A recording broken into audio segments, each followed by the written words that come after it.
ao encontro com o candidato Flávio Ogian. Por gentileza.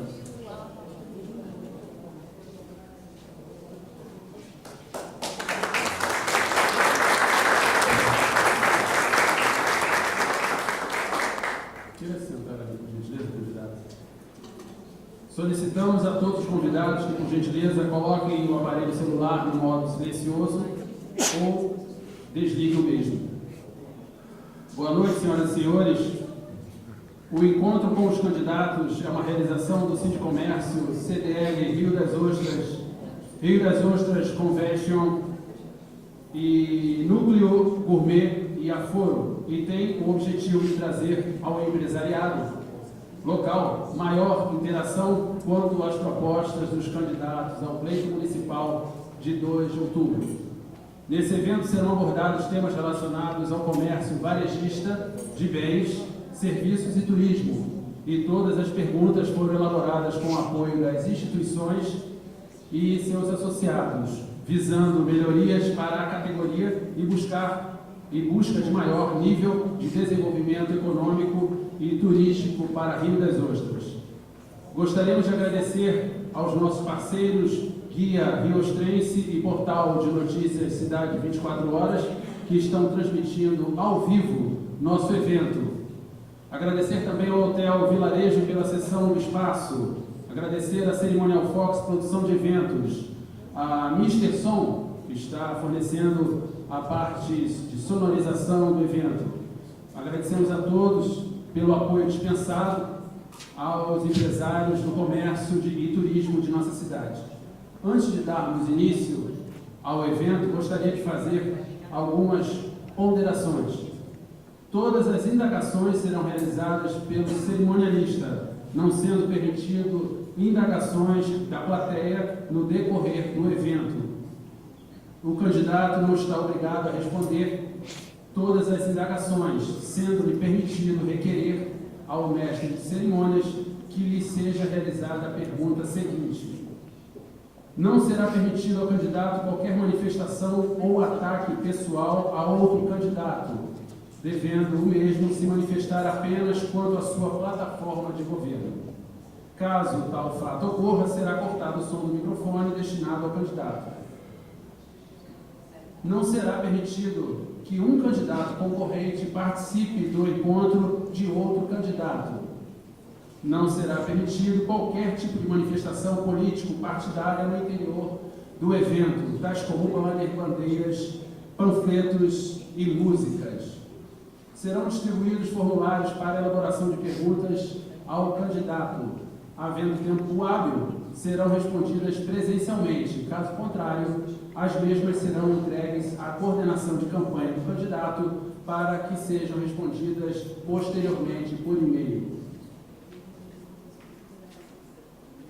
Boa noite, seja bem-vindo, candidato Flávio Ogian. Todas as respostas proferidas por Vossa Senhoria, posteriormente serão, de acordo com a gravação, com a filmagem, serão transcritas pelas nossas secretárias e, ao final, ser-lhe-á apresentada tal transcrição e facultada a assinatura com o intuito de firmar, assim, o compromisso do candidato com a categoria empresarial.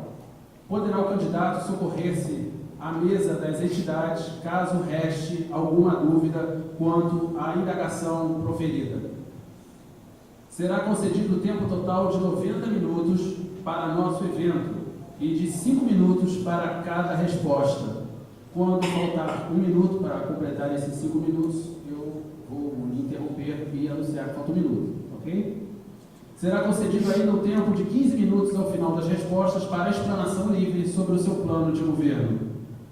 Podemos começar? Fique à vontade, pode ficar de pé ou sentado, o que o senhor acha melhor. Tá bom? Tudo bem. Pedestal? Não. Tudo bem.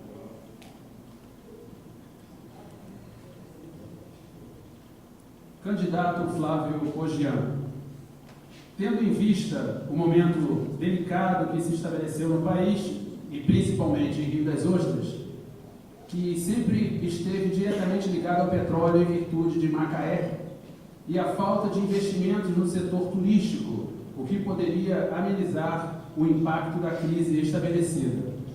Pergunta-se, em seu ponto de vista, qual a direção que Rio das Ostras deve tomar e qual o seu projeto de desenvolvimento para alavancar o crescimento do nosso município? Boa noite a todos.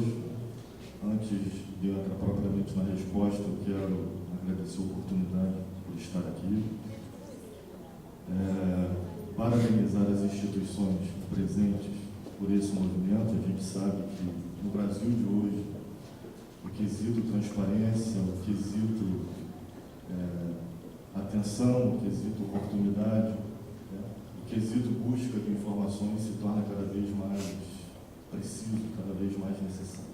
Então, parabéns à mesa, parabéns às entidades por isso. E dizer o seguinte, olha, Rio das Ostras, apesar de toda a crise, apesar de tudo que a gente vê aí fora, de tudo que se ouve, de tudo que se lê, de todas as notícias que nós temos a respeito da crise, Rio das Ostras, na verdade, vive duas crises. As Ostras vive a crise do Brasil, que é a crise da quebradeira, que é a crise da falta de empregos, que é a crise da Petrobras, que fez com que mais de 5.000 famílias fossem embora desse município nos últimos 2 anos. E Rio das Ostras vive uma crise do município. Rio das Ostras vive uma crise municipal. Não é possível que um município como o nosso, que arrecada 614 milhões de reais, como vai arrecadar no ano de 2016, consiga dizer que tem crise. Não é possível. Então a gente precisa reavaliar algumas questões a respeito disso. Caíram os joias? Caíram os joias.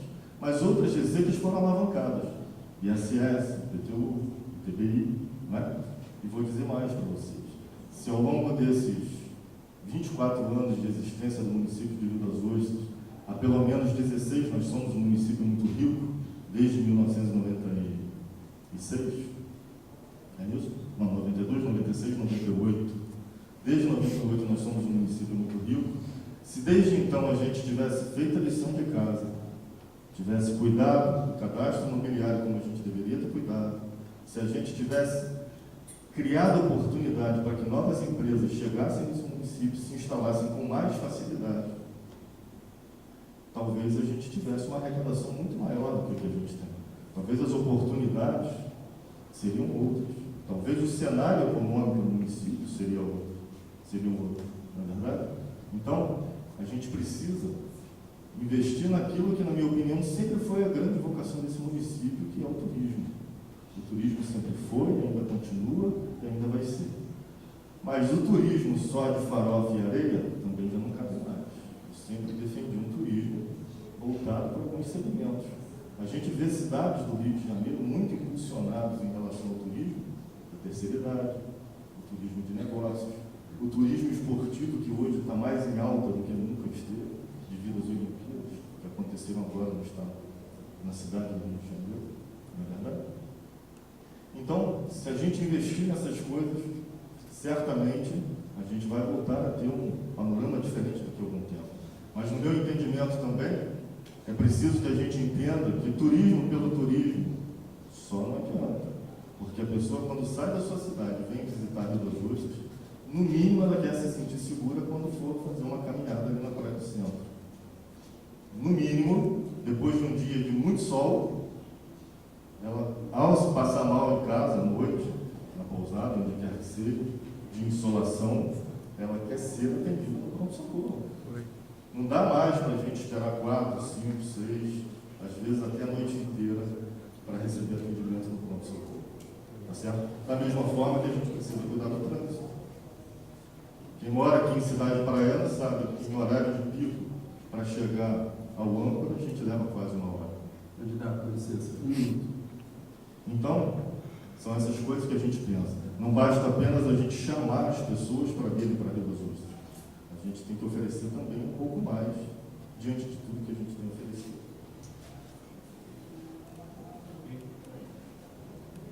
Rio das Ostras tem sua economia voltada para o comércio local, sendo a grande parte dos investidores pequenos empresários que se encantam com a cidade e veem a possibilidade de contribuir para o seu desenvolvimento. Pergunta-se, em seu governo, que tipo de investimentos seriam ou serão priorizados para atrair, proteger e incentivar o crescimento do comércio varejista de bens e serviços? Olha, essa é uma boa pergunta, porque Rio das Ostras tem uma característica diferente. Rio das Ostras é um município diferente. A gente, por exemplo, percebe que nesse município o comércio em prédios verticais não funciona muito bem.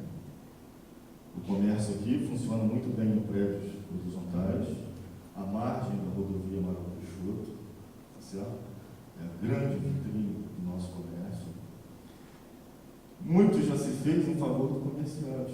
Parcerias com o Sebrae, que sempre ofereceram, né, aprimoramento, a questão da gestão do seu pequeno negócio, essa coisa toda.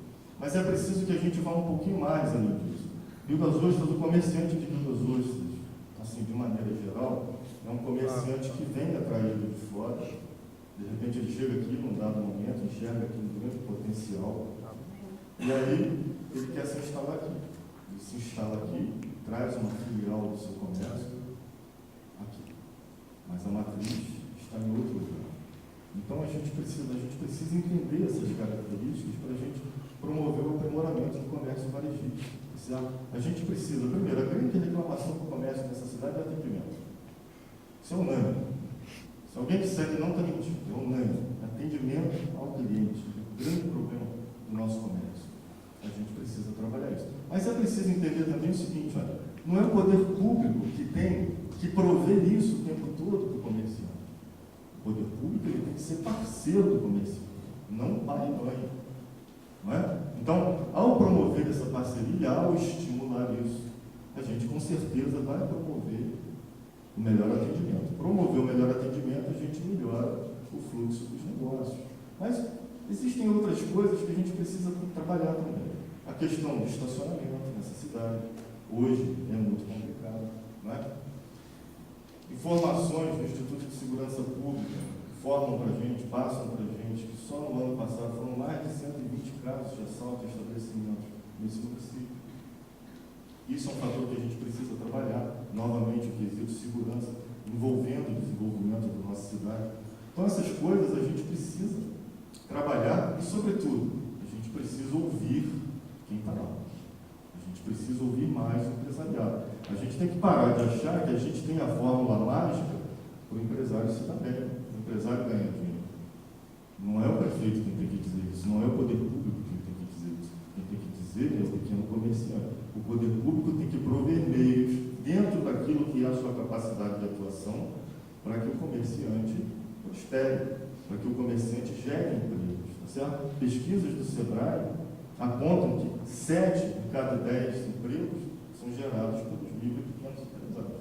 Então a gente precisa investir nessa vertente. Uma vertente também que a gente precisa investir é a desburocratização. Desburocratização na hora da legalização, na hora da formalização. A gente precisa investir nisso para que novos negócios se estabeleçam, né, e continuem crescendo no município. Sabendo-se da existência de experiências muito produtivas no Brasil quanto à implementação dos conselhos e dos fundos municipais de turismo e de comércio, e também da importância de tais instrumentos no direcionamento das ações pertinentes a essas pastas. A criação e implementação desses referidos conselhos seria de grande valia para o direcionamento dos investimentos e ações do município, favorecendo ao empresariado, que passaria a ter voz ativa diante do interesse público. Pergunta-se: o candidato tem interesse na formalização destes conselhos e, se tem, compromete-se a instituí-los em seu governo? Total. Me comprometo até o último fiapo de cabelo. Se o termo tiver aí, eu assino agora. Porque só dessa forma que a gente vai conseguir conversar melhor com a sociedade empresarial. Somente dessa forma. Provérbios Conselhos, eu acabei de falar há pouco. Né? O grande segredo é o quê? É que o comerciante diga o que ele precisa, é que o comerciante diga onde ele quer ir, para que a gente possa prover meios de ajudá-lo. Então, essa conversa é indispensável, totalmente indispensável. Eu só acho que a gente tem que ter cuidado com a questão dos fundos de desenvolvimento, por exemplo. A questão do fundo de desenvolvimento, para emprestar dinheiro, para financiar determinadas atividades ou determinadas ações dentro do comércio, precisa de muito estudo, de muita cautela, porque isso é complicado. Isso pode, inclusive, tirar o prefeito do cargo se não for bem administrado, se não for bem coordenado. Há muito tempo, o Rio das Ostras busca sua identidade. A verdade é que vivemos à sombra da indústria do petróleo por vários e vários anos e com vastos recursos. Todavia, não conseguimos nos firmar como destino turístico. Nos últimos anos, não tivemos comprometimento sólido de investimentos voltados ao turismo, o que acarretou na queda de visitantes em nossa cidade e, consequentemente, o fraco resultado do setor. Pergunta-se, em seu governo, quais as ações e investimentos devem ser realizados para fomentar a atividade turística? Olha, eu vou ser redundante e vou retornar lá à primeira pergunta, tá certo? Agora, antes disso, eu queria dizer o seguinte, olha, faz 2 anos eu tive a oportunidade de ir a um município chamado Ipojuca, em Pernambuco. Se alguém conhece, né? Ipojuca é lá um município que abriga o Porto de Galinhas. Lá tem o polo de Camaçari, como é que é o nome? Não é Camaçari, não. Bahia. Lá tem um polo, tem uma grande refinaria lá. Abreu Lima. A grande refinaria lá, um troço gigantesco, talvez seja maior do que a cidade de Rio das Ostras. E em momento nenhum, Ipojuca, o Porto de Galinhas, perdeu o seu apelo turístico. Em momento nenhum as pessoas deixaram de ir para lá porque lá tem petróleo. Olha, uma coisa precisa caminhar distintamente da outra. Uma coisa é a indústria do petróleo, outra coisa é a indústria do turismo. E nós aqui em Rio das Ostras temos capacidade para fazer as duas coisas. Basta querer, basta ter vontade. Bons profissionais nós temos, sempre tivemos. Altos investimentos no turismo sempre tivemos. Talvez a forma como se tenha feito nos últimos tempos não tenha sido a forma adequada. Talvez o que a gente precisa é isso, dar uma lapidada aqui, uma lapidada ali, corrigir um rumo aqui, corrigir um rumo ali. Tá certo? Mas altos investimentos o município sempre fez. E assim, como eu falei antes, que eu aposto no turismo como a grande vocação desse município, e aposto no turismo como a salvação da situação econômica para a gente daqui a alguns anos, certamente nós vamos investir muito nessa área. Obrigado.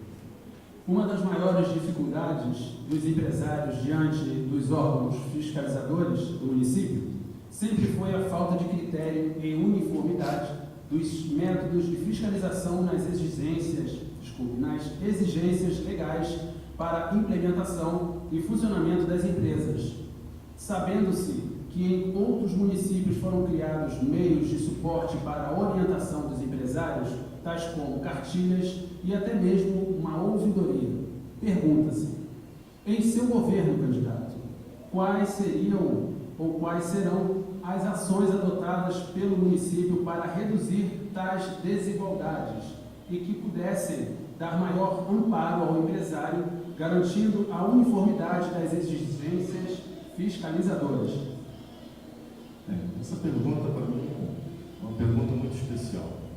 Eu não tive a oportunidade de me apresentar, mas eu trabalho para o SEBRAE, eu sou consultor do SEBRAE, e a minha atuação no SEBRAE, meu trabalho no SEBRAE é justamente visitar os municípios do estado do Rio de Janeiro, mostrando para esses municípios quais são as melhores práticas para a gente criar ambientes favoráveis ao desenvolvimento do micro e pequeno empresário, das micro e pequenas empresas.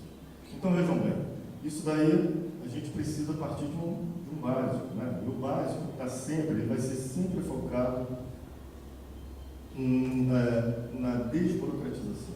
Primeiro, é preciso desburocratizar. Depois, é preciso informar. A gente precisa ter um local para buscar a informação. A gente não precisa nem de cartilha. A gente precisa de um lugar onde as informações estejam ali de formas claras e consistentes para que a gente consiga seguir aquele passo a passo. O que a gente vê hoje a nível municipal é que o município exige de quem quer o que quer, porque as coisas não são claras, não são transparentes. E aí, quando isso acontece, o processo de dificuldade chega com mais facilidade. Então a gente primeiro precisa isso, desburocratizar, tá certo? Depois nós vamos informar para as pessoas o caminho que tem que seguir. Como é que se faz esse caminho? Aí o caminho vai ser mais fácil para todo mundo. Existe aí uma série de reduções. A redução processual, o processo para de viajar muito, né? O processo viaja muito dentro da prefeitura. Uma prefeitura como a nossa, onde nós temos os prédios, as secretarias descentralizadas, os processos viajam muito. Isso atrasa muito a demanda, né? Então a gente vai trabalhar nisso. Outra coisa que a gente precisa trabalhar no nível, né, de desenvolvimento para o pequeno empresário é essa proximidade. A gente precisa ter um diálogo mais aberto, um diálogo mais transparente com o pequeno empresário, né?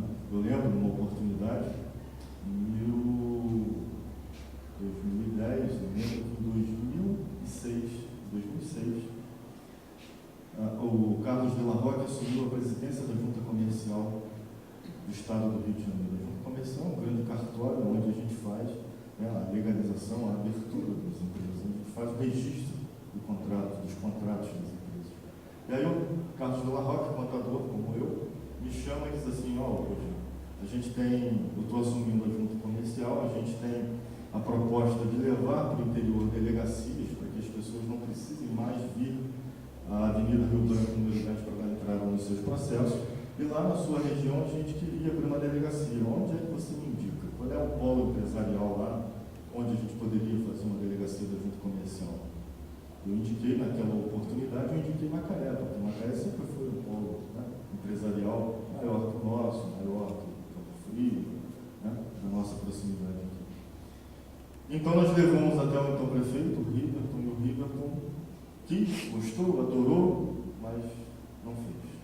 Em 2010, quando eu tive a oportunidade de trabalhar com o Antônio Marcos lá na Prefeitura de Casimiro de Abreu, eu falei assim: prefeito, a gente tem aqui um projeto assim, traz aqui que eu vou dar uma olhada. 3 meses depois a gente tinha implantado a delegacia da Junta Comercial em Casimiro de Abreu, e 2 meses depois da delegacia de Casimiro implantada, nós implantamos a de Macaé, porque a pressão dos profissionais da contabilidade e a pressão dos empresários de Macaé em cima do governo municipal foi tão grande que o prefeito se sentiu envergonhado por Casimiro de Abreu, que tem uma população pequenininha, que tem uma população, uma comunidade empresarial menor ainda, deve dar 10% do que tem Macaé. Casimiro de Abreu tinha uma junta comercial, Macaé não tinha.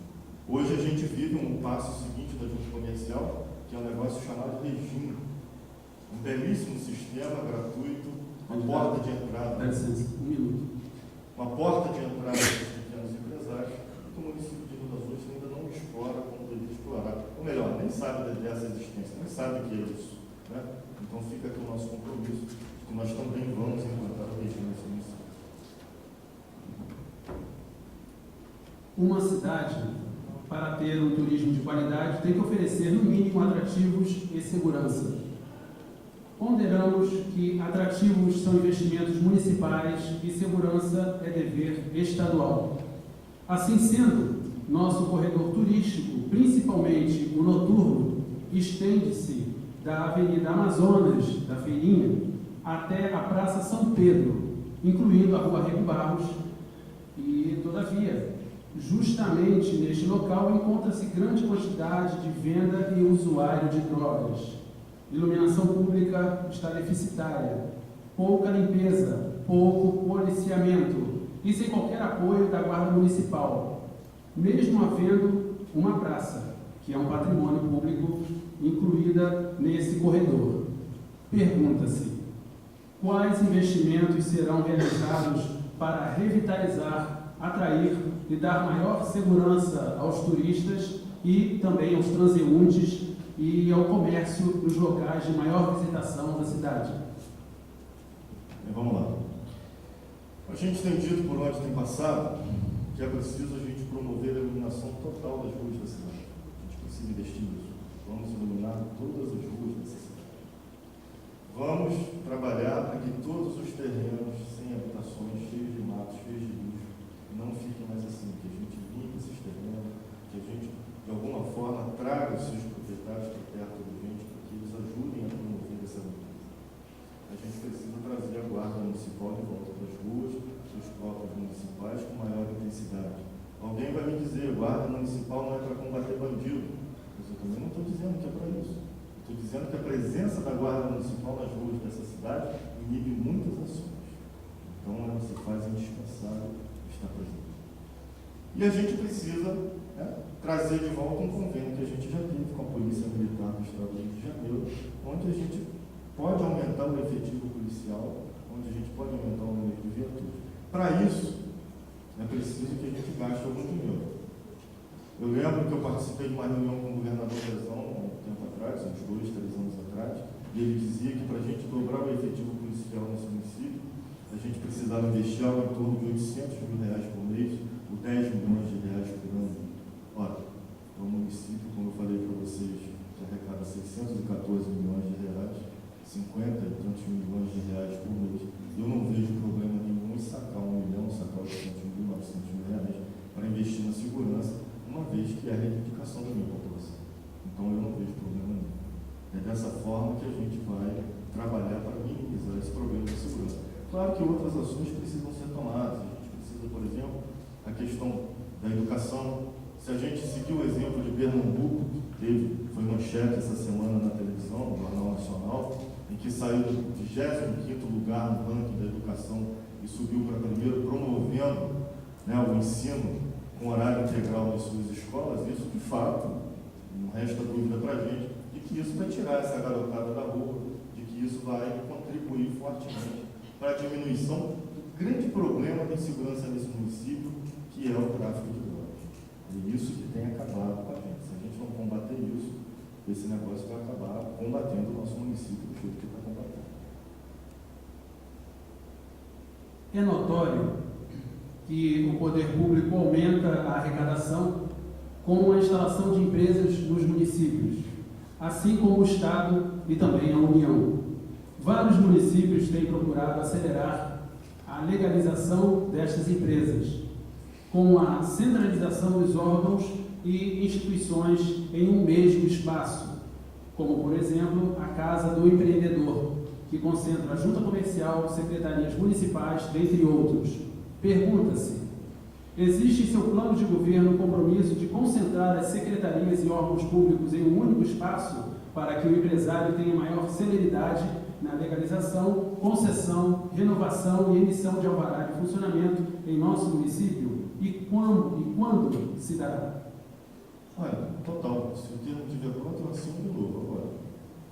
Tá certo? Compromisso total. Diante de tudo que eu falei aqui, eu vou falar diferente. Não posso ser coerente.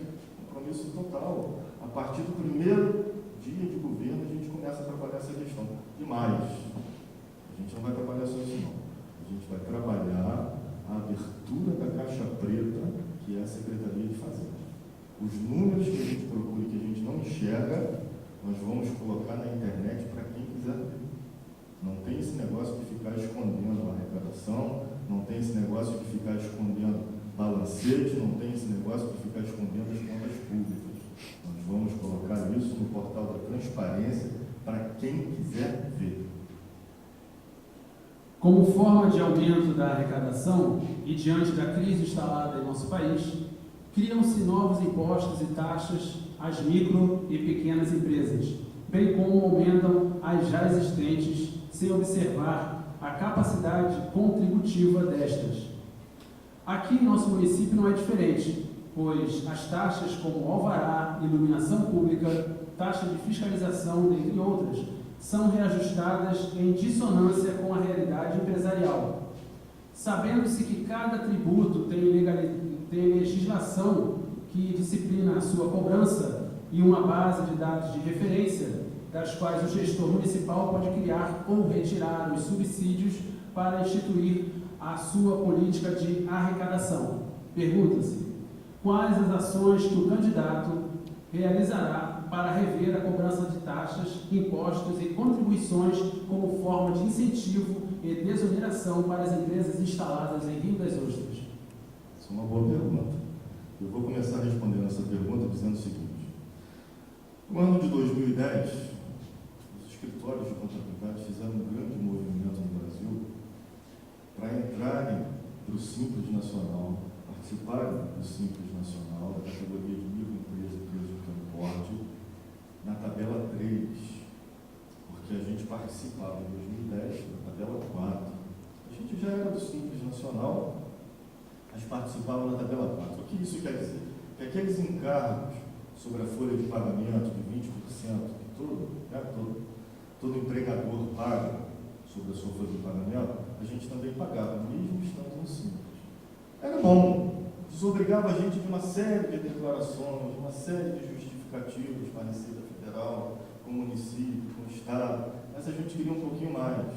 A gente queria na tabela 3, porque a tabela 3 tirava aqueles 20%, desonerava, né, a nossa folha de pagamento, dava um lucro a mais para a gente. Então a gente pegou muito disso. Em 2010, eu tive a oportunidade de participar de um evento onde estava o presidente Lula, porque nós fomos lá pedir para o presidente Lula exatamente isso e fomos pedir uma alteração na nossa lei de regência, porque a gente queria fazer exame de suficiência para a admissão de novos profissionais na área e a gente não podia por força da legislação. E aí o presidente Lula pegou lá o calhamaço de papel assim e disse assim, olha, joga isso aqui de lado, eu não vou cumprir protocolo não, mas para não dizer que eu não estive aqui, eu vou falar para vocês de reforma fiscal, de reforma tributária no Brasil. E disse assim para a gente, reforma tributária no Brasil não vai acontecer nunca, porque empresário quer diminuir impostos e governo quer aumentar. Empresário quer diminuir, governo quer aumentar. Então, o que acontece? O grande problema é que os serviços que a gente tem prestados, seja pelo município, seja pelo Estado, seja pela União, não são a nosso contento. Então, a gente acha caro. Os serviços são ruins. Então, a gente acha caro. Na verdade, o que a gente tem que promover é a melhoria do serviço público. É isso que a gente tem que fazer. A gente tem que trabalhar para que as coisas funcionem. Porque aí os impostos que a gente entende que são caros vão passar a ser baratos. Tá certo? Então, diminuir impostos é difícil pra caramba, gente. Não vou prometer o que eu não posso cumprir. Mas que a gente vai trabalhar para que o dinheiro nosso, que é pago de impostos, seja honrado, seja valorizado, isso a gente vai trabalhar muito. Vários eventos vêm sendo realizados em nosso município, onde já se apresentaram inúmeros artistas atraindo um grande público e levando o nome de Rio das Ostras para diversos locais deste país. Pergunta-se, no setor de turismo, o que pode ser feito pelo poder público municipal para consolidar a cidade como referência em turismo nacional e internacional? E como concretizar isso? A gente já tem grandes eventos, né? O Jazz é um mega evento, um evento maravilhoso. Encontro de motociclistas, maravilhoso. O que mais a gente tem, cara? A gente tem vários eventos que são maravilhosos. E quem disser aqui que vai acabar com eles, deve ser apedrejado. O que é bom, a gente tem que continuar fazendo, não é verdade? Agora, a gente precisa, talvez, dar uma recheada, talvez não, a gente precisa dar uma recheada maior aí nesse calendário, promover eventos mensalmente. Voltando ao que eu disse antes, a gente precisa, a questão do turismo, do esporte, que hoje é muito forte, a questão do turismo da terceira idade, do turismo do negócio, a gente precisa trabalhar isso com mais, talvez com mais carinho, com mais propriedade, claro, sempre ouvindo as pessoas interessadas nesse sentido. Hoje, em todo o Brasil, é uma realidade a existência de suítes de aluguel, food trucks e outras categorias de serviços que têm impactado diretamente a categoria hoteleira, restaurantes e outras. Muitas delas não sofrem controle, seja da municipalidade ou do Estado, e quando sofrem, são tratados de forma desigual em relação às empresas devidamente legalizadas que estão sujeitas a cargas tributárias elevadas, exigências fiscalizatórias e despesas imensamente maiores que aqueles que esses serviços que oferecem. Pergunta-se, Sabendo-se que estas novas categorias geram empregos e complementam o turismo, como o candidato pretende assegurar que todos tenham tratamento isonômico quanto a licenciamento, fiscalização e tributos no âmbito municipal? Olha, eu sou extremamente contra essa prática que a gente tem no município, de às vezes fazer vistas grossas para determinadas coisas. Né? É preciso que a gente entenda o seguinte: olha, o profissional de contabilidade, o contador, quase acabou há um tempo atrás com o advento da informática. Aquelas pessoas que não conseguiram ultrapassar essa barreira, que não conseguiram enxergar na informática um aliado da profissão, se aposentou, ficou para trás, está aí capengando, sofrendo. O mesmo se aplica à questão hoteleira, por exemplo, com o advento dos hostels, né, os hostels.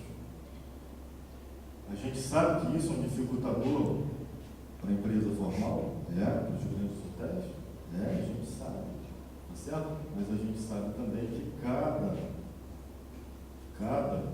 hotel, cada pousada tem o seu público específico, tem o seu nicho de mercado.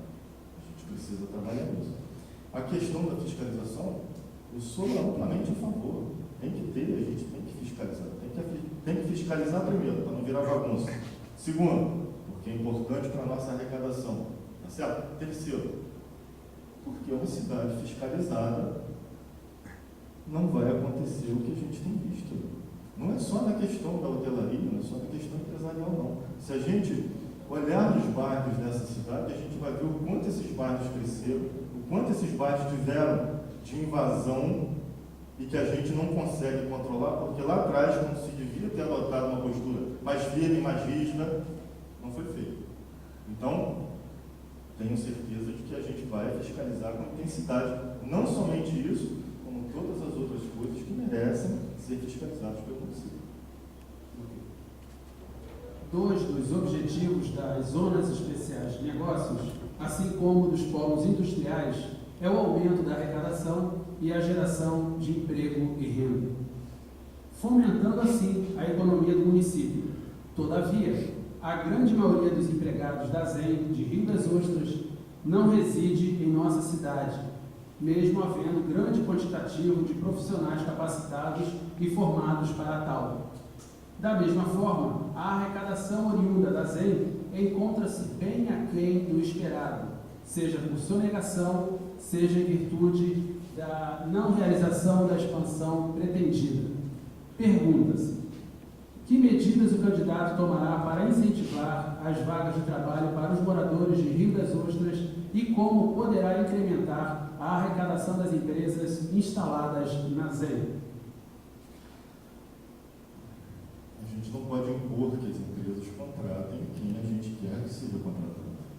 O que a gente deve fazer é investir na nossa mão de obra, qualificar a nossa mão de obra, para que ela consiga se assegurar no mercado de trabalho. É isso que a gente tem que fazer. O poder público não pode, de maneira nenhuma, dizer para as empresas que elas precisam contratar e a produtividade das empresas. Onde é que fica? O compromisso delas com os clientes delas. Onde é que fica? Não é verdade? A gente precisa agir dessa maneira. A ZEM, se ela não gera os impostos que se esperava gerar, são por razões diversas. Primeiro, o objeto daquilo ali deveria ser bem definido. Vou instalar empresas ali de que segmento, de que porte, para atender quem? Tá certo? À medida que eu permito que ali se instalem empresas de serviço, permito que se instalem ali transportadoras, permito que se instalem empresas de comércio que precisam de amplos espaços para abrigar os seus produtos, abrigar suas carretas. Olha, se tem alguém desse segmento, eu não tenho nada contra, certo? Eu só estou exemplificando a questão da arrecadação. Porque uma coisa é a gente ter empresas ali que contribuem diretamente com o ISS, que é Imposto de Competência Municipal, e outra coisa é a gente ter uma grande transportadora que precisa de não sei quantos milhões de metros quadrados para garagear as suas carretas e que não contribui com o ISS, contribui com o ICMS. E uma parte apenas desse imposto é que vem para o município. Então a gente tem que ter clareza nisso, tem que ter clareza nisso. Ainda pouco antes da gente começar aqui, a gente conversava lá atrás, e eu dizia o seguinte: olha, a zona especial de negócios, ela precisa deixar de ser gerida pelo poder público. O poder público tem que parar de dizer quem é que entra, quem é que sai. Não importa a razão. Depois da infraestrutura feita, depois das empresas instaladas, o condomínio precisa ser entregue a quem de direito.